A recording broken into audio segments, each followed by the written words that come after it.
А нещо, което те натежило, ама до такава степен, че примерно да си се разплака от него. Има ли такова нещо?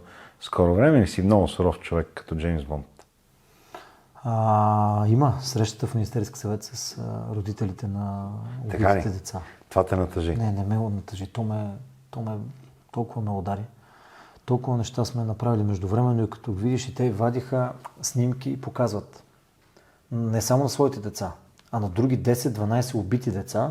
Междувременно вадят снимка и на тариката, батката българския, който си е на свобода. Още.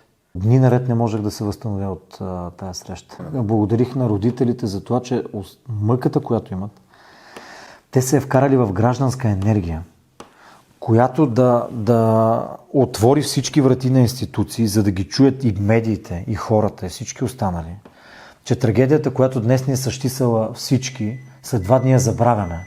Всъщност тя остава не, че е лична трагедия. Така е. И тук огромната отговорност, която те смазва, макар че аз в Общински съвет, какво мога да направя, да търсиш варианти, за да може да повториш, да не се случва или поне да се намали. Да, Това наистина ме смаза.